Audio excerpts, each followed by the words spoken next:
congratulations sa Our Yesterday's Script.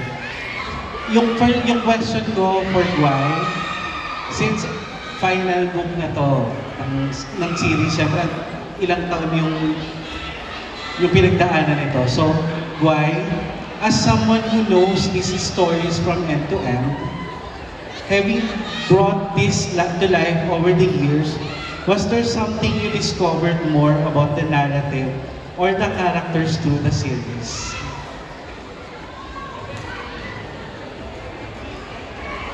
Hello. Hello po. So, hello.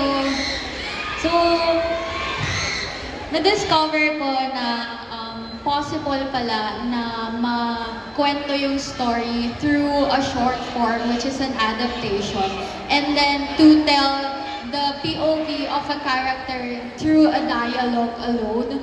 So, kasi medyo kapag book, di ba, mahaba, pakikita mo yung thoughts ng lahat ng characters. So, doon sobrang makikilala mo sila. Pero na-discover ko na through this adaptation, na kaya pala nila through their body language, through their delivery of their lines, na kaya pala nilang ilabas yung personality ng mga characters nila through that alone, na hindi nila kailangan na i-voice out lahat ng naiisip nila just for the audience to know the character. And syempre, from Raymond Espana to our Yesterday's Script, what do you think, which characters did you relate to the most before, and who do you relate to more now? I relate the most to Luna. She's my first baby. She's my first character. My first character from the University series. So sa kanya ka talaga nilabas lahat ng halos lahat ng parte ng pagkatao ko. Kasi I really love Luna. So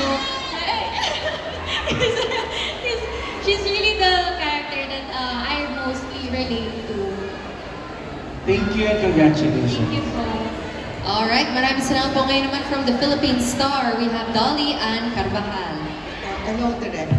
My questions are for you. Kasi this is your third na in the University series. How has each chapter contributed to your growth as a director? With this particular book, it challenged me to showcase something different. Kasi nga na-handle ko na yung Safe Skies, Avenues, and now Oye. And this is a darker book. So it's a very interesting topic that is being explored this time. And at the same time, I want to give homage to each and every single book and characters. Parang ito na yung full circle moment. So that was the challenge. But it's also parang creative-wise, it was a challenge that excited ako ipakita sa mga audience natin, for all the readers and all the fans of the book to see something different as well. So, excited na ba kayo, guys? Thank you, because sobrang we're working so hard for it, and we're really excited to show this to you guys on September 5. For my last question, you've grown closer to the cast, so ano mamimiss mo about them and the experience? You know what? Just getting to know them backstage, lahat ng mga kwento nila, I get to see them as human beings. I see their individual stories.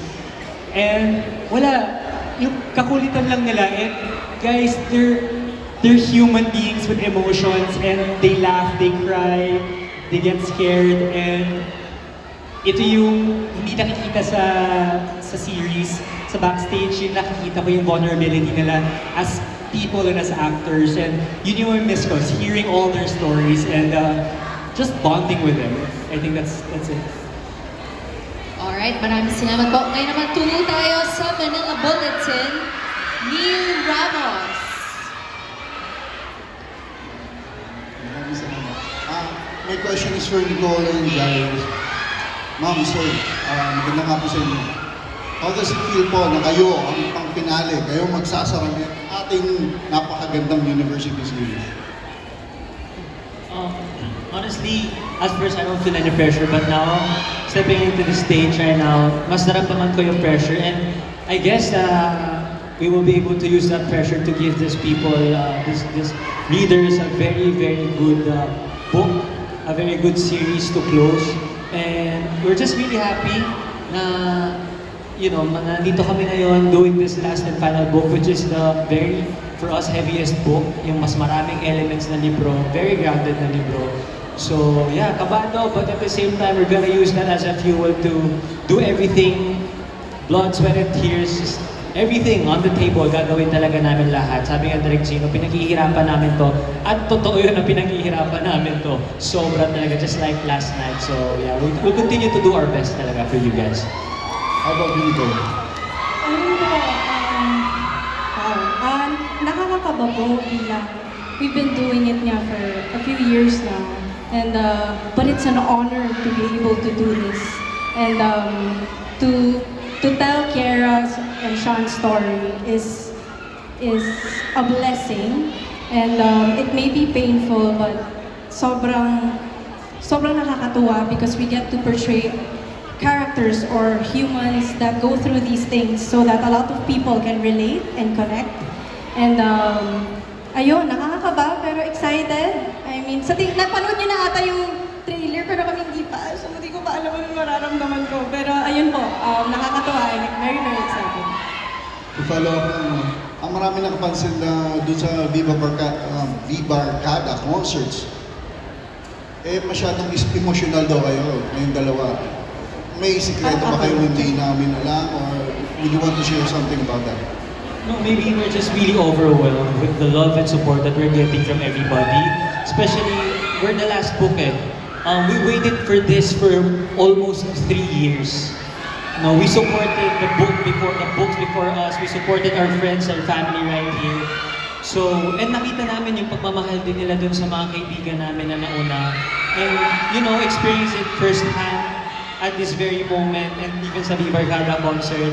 It's just, our heart is really full at that time talaga na sobrang happy kami. Kasi we never imagined na mararamdaman din namin yung nararamdaman nila. And I hope it will continue till the end of the book and everything after the book. So, Siguro sa akin po it was a little bit different. The Viva Barcada concert happened on my birthday, August 15. And it was such a special day. And to perform in Araneta was also one of my dreams. And I was able to do it. And also, first time po namin ni Jai noon mag-perform or makita on stage or together. Kasi sa lahat ng series, lagi po kaming pass by lang. Never po kami nagtatagpo. So, when we were in that moment, I think sobrang naramdaman ko si Sean and Kiara.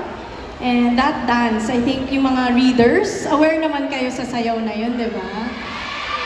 And I think it wasn't just me who got emotional, but sobra lang po nadagdagan dahil that day was very, very special to me. Ayun po. Okay, good luck you. Thank you. thank you so much po. Maraming salamat po. Ngayon naman from Manila Standard,